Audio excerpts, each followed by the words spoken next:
All right, so we just got done watching episode 27, season 1, episode 27, Sailor Moon. Love for Ami, a boy who can predict the future.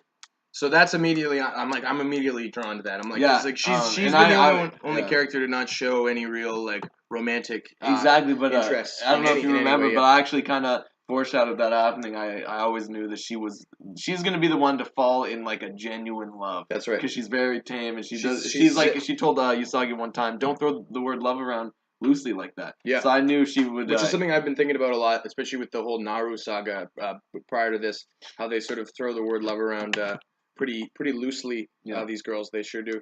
So also this episode we have a new intro, new outro as well. It introduces us to the 5th sailor who hasn't been introduced in the show yet, which is kind of an irritating spoiler. It's kind of a spoiler, but I mean we know it's gonna be Sailor V. Sailor Venus at least. Sailor Venus, which is it's just part of the pop culture canon. People know all the names of the sailors. Mm-hmm. I watched the show when I was a teenager, so it is what it is. Yeah. I think just because we're closing on the first season here. There's 40 episodes. We're almost here at 30, and having the new intro right after we get introduced to the new sailor, I think was a great call, and the new credits. And in the new intro, we see the star locket again. That was in the last episode, which really I wasn't sure if that was going to be important or not, but they definitely solidified that it is in fact important. Yeah. Or clarified. So we found out also in this episode early on, you see that Ami's grades, she scored 1 point less than this new guy who I'll go back. Urawa Rio. Yeah.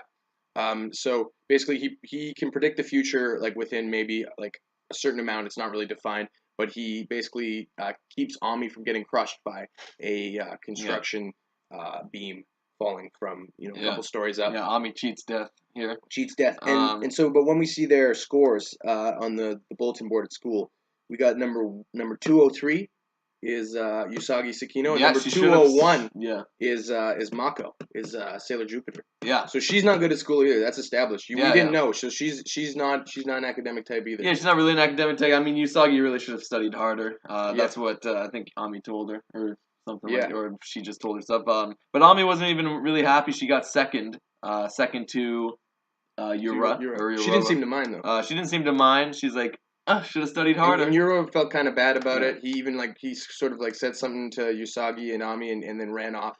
And Usagi, who's very receptive to relationships, is one of her strong points. Yeah, exactly. Sure. And we can right away. She can tell that there's a little romance. Yeah, we can right away see that he kind of has a crush, and that she kind of has a little bit of a crush on him back. And then we get to the scene where we see Mamoru and Ami are still hanging out. No, Mamoru and Rei are still. Mamoru and Rei are still hanging out. Tuxedo Mask and Sailor Mars. Yeah. Do we know he's Tuxedo Mask? I know we can say we know, but it's kind of implied that he has vision. He might not actually have memory of when he is Tuxedo Mask. I'm not really sure. Okay, it's hard to say because it seems very vague. Or it seems like it's beating around the bush, trying to tell us, the viewer here, that he is Tuxedo Mask. Though. There's no question. But there's never been any clarification. Is my thing. Well, no, but you have him in his apartment building having visions and stuff, right? Okay, yeah. So there is that. So you got the Zozite, the new bad guy comes in, and this kid is one of these 7 great Yumas. That's sort of the plot point for the next probably 10, 13 episodes. We're on to our 3rd one. They each have one of the rainbow crystals in them, and this guy who can kind of predict the future and who's super bright is our because everyone that has one of the rainbow crystals in them has some sort of psychic ability. And he successfully resists Zoizite transforming him the first time. But Zoizite ends up damaging him, and Sailor Mercury kind of takes him in his thing, and he knows that she's which Ami makes as sense. Well. I mean, well, it's not, but he can also predict the future and stuff, and she denies it, but he knows, and she just I don't even know why she just goes it is what it is. Well, it's the right thing to do. And then he very aggressively asks Ami to kill him if he becomes a Yuma, which I think was very honorable. It was a very honorable thing to do there, and then he does become a Yuma. Yeah. But he still has a human heart. So when he's supposed to be attacking Sailor Mercury, he goes right past her and jumps right on Zoizite, takes him deep into the lake there. Yeah. But Zoizite, just being the powerful guy that he is, And Ami ends up with the crystal. It sort of falls out. But then, like, he totally loses control. He Zoisite just does whatever power to him to make him and then turn on very Sailor quickly, Usagi shows up to help out, and she does her moon healing escalation power, but it doesn't work. It doesn't work because his energy needs to be lower. Well, and they also said that it was that, what was it? Energy needs to be lower, and that he's under full control of the evil power as opposed to still having an aspect of the human control because the crystal had fallen out, which doesn't really make any sense to me. So I'm wondering what the rules and regulations are within the moon healing escalation, because it seems to just work. Yeah. But then it didn't work this time. Not a lot of clarification on that stuff, but it is what it is. Yeah. Sure. And Tuxedo Mask was sitting and watching the whole time, but he doesn't help out.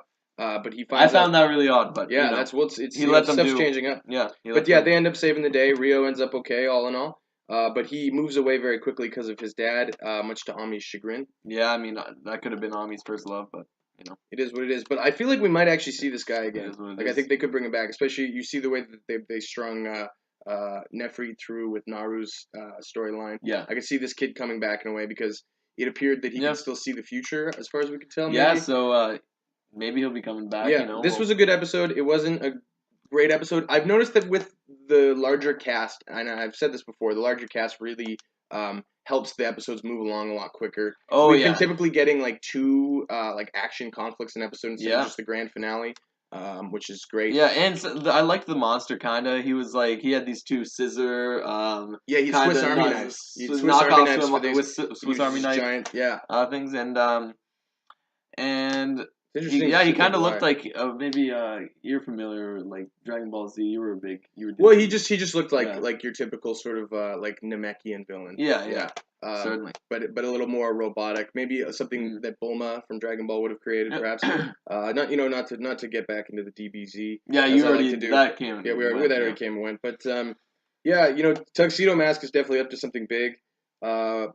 This episode, though, was disappointing in that it was infinitely lower stakes compared to what we've been sort of handed in the last. But I think this is much better than the last. To bring us the last episode. Bring us down. I was basically like sedated by it. It was no good. And that's I think we've mentioned this in the past reviews that the episodes they go up, the really high, great episodes.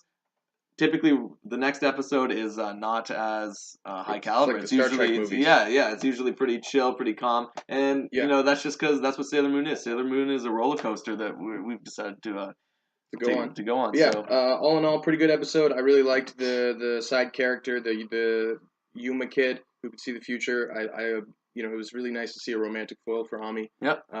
Solid episode. Wasn't anything super special, however. Yeah. Thanks for watching.